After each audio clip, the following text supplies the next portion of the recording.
12h34, mesdames, messieurs, bonjour et toutes nos excuses pour le retard observé. La rentrée scolaire 2025-2026 a été officiellement lancée hier par le ministre des Enseignements maternels et primaires, Salimane Karimou, à Parakou, à l'école primaire publique Wokodoro. Le ministre a saisi l'occasion pour prodiguer des conseils aux apprenants. Il a demandé aux enseignants de continuer à faire les efforts nécessaires pour que tous les apprenants puissent avoir l'essentiel de ce qu'on attend d'eux en termes de compétences. Selon le ministre, la conviction du gouvernement est que tous les enfants peuvent réussir et ils ont la capacité intellectuelle de réussir. Le ministre Salimane Karimou à la tête d'une délégation composée en autres du préfet du département, du préfet et du préfet, j'y arrive, et du directeur départemental de la police républicaine du Borgou et du maire de Parakou, a sillonné également quelques établissements et l'université de Parakou. Parlons toujours de la rentrée scolaire 2025-2026. Dans les classes comme dans les cours, la vie scolaire reprend son rythme. Une équipe de la télévision Maranatha est allée faire le constat. Némi Dera et Credo Defli étaient hier au CEJ Saint-Rita de Cotonou et au complexe d'enseignement technique et général Bethesda. Comme une ruche qui reprend vie après une saison sèche, les écoles s'animent à nouveau. Ce matin au CEJ Saint-Rita, les couleurs ont retrouvé leur symphonie. Sac au dos, cris d'élèves, rencontres entre camarades, autant de signes montrent l'effectivité de la rentrée. L'organisation et la sérénité restent le mot d'ordre de l'administration à travers sa directrice. Tout a bien commencé. Les parents continuent de venir inscrire leurs enfants, surtout les élèves classés admis en 6e. C'est pour ça que vous avez constaté une petite file dehors. Le souhait que je vais formuler à leur endroit, c'est à l'endroit des parents d'élèves, c'est de leur dire à leurs enfants de rompre rapidement avec les vacances et de rejoindre les rangs. Parce qu'il y en a encore qui pensent que rien n'a commencé, surtout dans le public, alors que tout a bien commencé. Les professeurs ont déjà reçu leurs emplois du temps depuis la pré-rentrée et leurs premiers cours sont en train d'être déroulés dans les classes. Donc il ne faut pas qu'ils traînent les pas. Déjà en classe, les cours ont démarré. En classe de 3e, le professeur de mathématiques présente déjà son programme à ses apprenants. J'étais contente de commencer, j'étais heureuse même. J'étais plutôt très fière parce que j'avais hâte que l'école commence. Au complexe d'enseignement technique et général Bethesda, le constat est le même. Ici, la rentrée a des allures de kermesse. Les cris des plus petits, à travers des chants et battements de mains, annoncent le démarrage de la rentrée. Ici, le directeur évoque l'effectivité et l'organigramme des programmes de la rentrée. Les cours ont démarré dans les classes aujourd'hui. Et nous avons retenu avec les professeurs que 2 interrogations seront faites par mois, non négociables, pour évaluer de façon continue les apprenants. Nous avons retenu également que les évaluations sommatives, c'est-à-dire les devoirs, les évaluations seront faites donc de façon régulière, à savoir 2 par trimestre pour les 3 trimestres.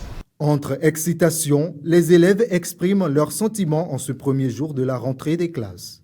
J'ai bien commencé, j'ai revu mes amis, mes camarades. Il y a aussi les professeurs que j'ai rencontrés l'année passée et je les ai revus cette année aussi. Entre l'organisation et enthousiasme des élèves, la rentrée scolaire 2025-2026 s'annonce pleine de promesses. Les regards sont désormais tournés vers l'avenir avec l'espoir d'une année riche en apprentissage et en réussite. Et puis, la mission évangélique de la foi MEF, Assemblée de Vaudjè, a consacré sa matinée dominicale à un moment d'édification. Pour l'école de dimanche de ce 14 septembre 2025, la leçon étudiée était le besoin d'être un bon disciple. Une rencontre qui a rassemblé petits et grands dans un cadre bien structuré. On retrouve encore Némi Dera, mais cette fois-ci avec Aimé Benou. À la mission évangélique de la foi, la matinée dominicale a pris une dimension particulière avec la tenue de l'école de dimanche, un rendez-vous pédagogique et spirituel qui permet aux fidèles de s'ancrer davantage dans la connaissance biblique. Pour ce dimanche, la leçon étudiée est le besoin d'être disciple. Répartis en plusieurs classes, selon les catégories d'âge, les fidèles ont bénéficié d'un enseignement permettant aux plus jeunes comme aux adultes d'assimiler la parole de Dieu à leur niveau de compréhension. Être disciple de Jésus, c'est d'abord de porter sa croix, de risquer sa vie pour le suivre. Et il y a des conséquences qu'il faut subir pour être disciple de Dieu. Être disciple, c'est quoi? C'est laisser totalement sa vie à Dieu. Moi, j'ai retenu qu'un bon chrétien doit renoncer à lui-même, mourir à lui-même et suivre Jésus pour vraiment mériter le royaume des cieux. Je ne vais pas dire mériter, mais pour aller au ciel, il faut forcément mourir de ses envies, de sa volonté et de tout ce qui est soi-même pour suivre réellement Christ et être son disciple. Le moniteur a rappelé que le disciple de Christ ne se limite pas seulement à le suivre, mais qu'il doit surtout la vivre. Dès que nous recevons le Seigneur Jésus, le premier pas auquel le Seigneur nous appelle, c'est de le suivre, ce qui est fait appel au disciple-là. C'est une problématique qui se pose à beaucoup d'enfants de Dieu. Une chose est de naître dans le royaume, mais le fait de naître n'est pas la finalité. Pour atteindre la finalité, c'est qu'il faut devenir tout de suite disciple. Et être disciple du Seigneur, c'est d'accepter d'aller à son école, d'aller à l'école du Maître et d'appliquer ce que le Maître nous dit. En clôturant ce moment d'apprentissage, le pasteur principal a insisté sur la place centrale de l'école de dimanche dans la vie de l'Église. L'école de dimanche est une école qui ouvre ses portes les dimanches et ferme également ses portes les dimanches pour enseigner la parole de Dieu. Oui, la Bible nous a dit d'enseigner la parole et après l'enseignement, c'est à partir de l'enseignement que les gens vont comprendre la parole. Et c'est à partir de cela qu'on peut découvrir qui est Dieu. Donc Dieu veut qu'on ait sa connaissance. Donc c'est à travers l'étude de la parole que nous les fidèles, nous pouvons découvrir qui est Dieu. À travers cet enseignement, l'Église a voulu rappeler que l'école de dimanche reste une véritable pépinière spirituelle, essentielle pour former des disciples enracinés dans la parole de Dieu.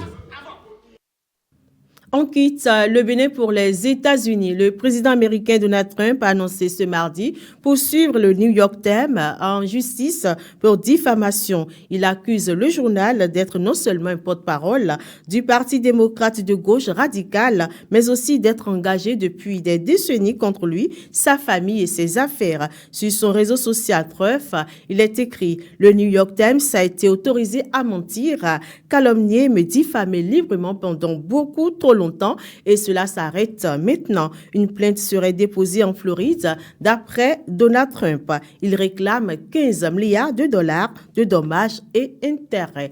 Pour clore ce flash d'informations, on parle sport. Après une saison folle marquée par le sacre du Paris Saint-Germain, la Ligue des champions 2025-2026 s'ouvre ce mardi 16 septembre 2025 et dès la première journée de saison régulière, plusieurs chocs sont déjà au programme. Pour ces retrouvailles européennes, l'Olympique de Marseille se déplace sur la pelouse du Real Madrid. Le calendrier est plus clément pour le PSG et Monaco puisqu'ils vont affronter respectivement l'Atlanta et le club Bruges. Les matchs d'ouverture sont prévus pour 17h45. Ainsi se referme ce flash d'informations. Merci pour votre attention. Retrouvez Félicité Botton à 19h30. Très bonne suite de journée.